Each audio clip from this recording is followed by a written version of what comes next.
It's not like manna from heaven, all pure and wonderful. It has its downsides. Some of them is this division of people where already we know we are in our houses, the son is looking at TV, the father is on the phone, and the daughter is on some video game. So we need to be creative about these things. And I believe we have the intelligence and creative energy if we provide that educational policy environment, and like Samuel said, the Mr. AI Momodu, ecosystem that can help our young people provide solutions. Thank you so much. And so because we're running out of time, my next question is just for Karima. We're just going to go straight into the question. So at least we have everybody at least saying what they have to say about the Africa we want. Mr. Karima, next question is, it takes us collectively to end all the issue in Africa. And how do we create awareness? Like before the answer, my former ambassador there used to say, all the problem in Africa are the same, whether if it's infrastructure, educational, whether we speak about it, maybe medical issues, all the issues are the same. From your end, how do you create that awareness like Mr. Karima was talking about, Mr. Summer was talking about? Thank you so much. Do you hear me very well, right? Yeah, okay. It's great to reconnect with you after my last participation with you in Banjul, Gambia. And actually, I would like to build on of what Mr. Samer had said and what the other speakers have said about artificial intelligence and digitalization in relationship to the main subject of the Africa We Want and the African Union Agenda 2063. I think the problem here is that the agenda is still in the face of aspirations and it is not really translated into measurable goals. That's the problem with the agenda, because it doesn't have a commitment processes that will enable countries to implement the different aspirations and on the ground. As far as education is concerned, and I think this is one of the biggest priorities, and also you asked a question related to raising awareness and going back to digitalization, and I think if we follow what the work of civil society during the lockdown for the past 4 months, we know that there is an emergence of what we call civic technology. And now I think we're talking about NGO 4.0. So we're moving more to a digital platform as even government are, providing digital services and moving also to remote work. And this is something new. And of course, we know our problems in Africa. As the digital acceleration is quite important at this time of lockdown, the problem is that digital acceleration has widened the gender gaps because of there are many regions who do not have any access neither to infrastructure nor to technology. And I can talk about my experience as a professor who experienced e-learning and with new methods.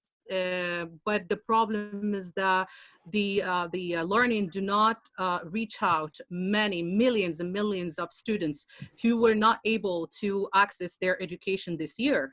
So I think this is a reality, and as we are building our new policies, we need to make sure that civil society are taking advantage of digitalization and campaign and raise awareness, and more specifically advocate for the building up of inclusive the digital policies as government are adapting digitalization in the future. So this is very important because we cannot develop policies without taking into consideration gender gaps. Also, I think I want to add something of what Mr. Samer said about the jobs, the future jobs.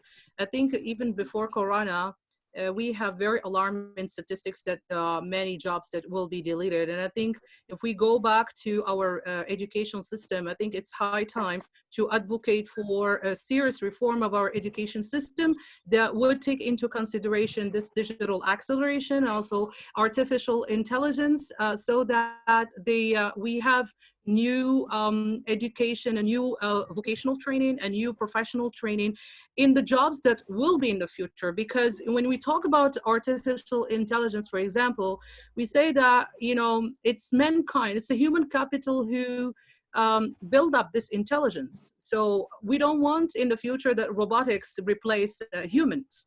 So how can we collectively think now post-COVID-19 of building new ecosystems and also moving to new business models? Because today, millions of people around the world, not just in Africa, lost their jobs. Many small and business enterprises have gone really bankrupt, and we cannot have the same mindset now. I think we have to shift.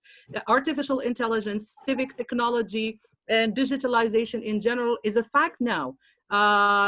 We as civil society have really changed our way of doing business during this lockdown. We have tried to build our capacity rapidly so that we can provide you know, humanitarian assistance. We can provide capacity building to our beneficiaries using this technology that is new. I mean, not everyone have digital culture, not everyone have digital capacity. So I think we need really to think collectively across all sectors how this digitalization will be impacting our lives in the future.